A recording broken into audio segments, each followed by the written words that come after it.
Bonjour et bienvenue sur ce thème qui est la TVA, divisé en 6 grands chapitres. On va attaquer aujourd'hui avec le premier chapitre, le champ d'application, dans lequel on va étudier les caractéristiques du champ d'application de la TVA.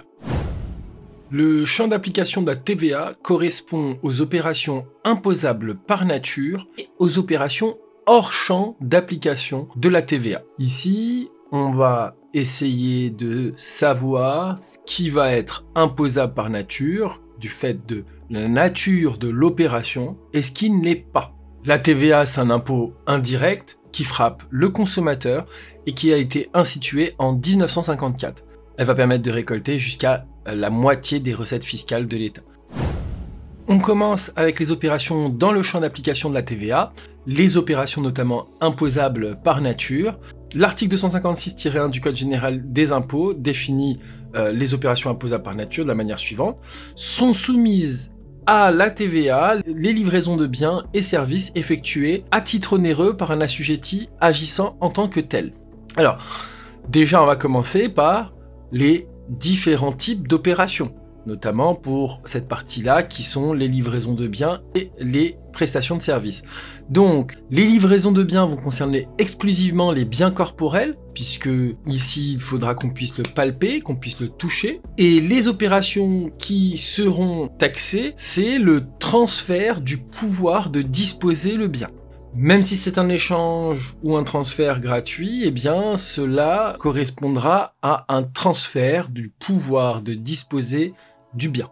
La deuxième nature d'opération, les prestations de services, correspondent aux cessions ou concessions de biens meubles incorporels, le fait de s'obliger à ne pas faire ou tolérer un acte ou une situation, les opérations de façon, les travaux immobiliers et les exécutions d'obligations du fiduciaire sont considérés comme étant des prestations de services. Alors ça, c'est la définition même qui est donnée par le Code général des impôts.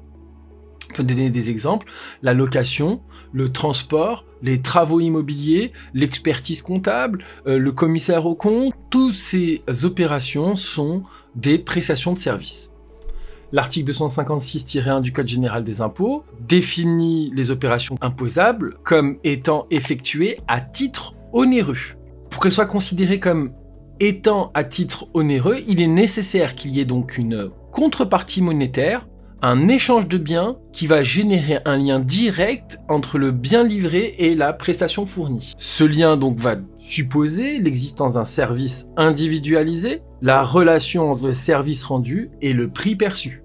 Enfin, l'article 256-1 du Code général des impôts définit que l'opération doit être réalisée par un assujetti agissant en tant que tel.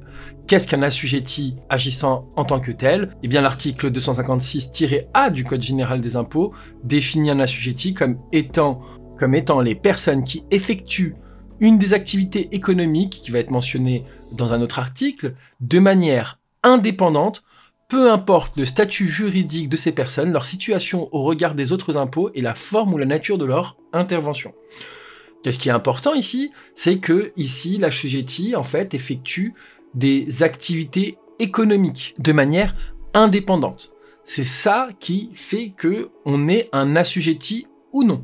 L'activité économique, il s'agira ici d'activités industrielles, commerciales, agricoles ou libérales qui sont exercées à titre habituel, c'est-à-dire qu'elles se répètent dans le temps. Les activités civiles ne sont pas exclues du champ, mais font l'objet d'une disposition différente pour certaines activités qu'on étudiera, les cas particuliers qu'on étudiera un petit peu plus tard. De manière indépendante signifie que les personnes morales ou physiques doivent agir sous leur propre responsabilité et vont jouir d'une totale liberté dans l'organisation et l'exercice de leurs travaux. Il n'y a pas de lien de subordination comme à un salarié.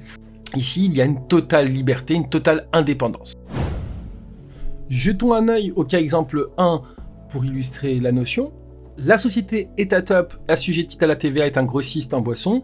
Elle effectue une vente de vin blanc à un restaurateur. Est-ce que l'opération est imposable ?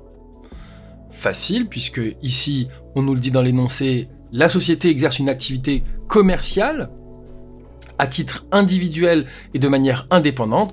Donc ici, on est bien dans une livraison de biens, puisqu'elle vend du vin blanc à des restaurateurs, donc on est dans une livraison de biens, et elle est donc imposable par nature.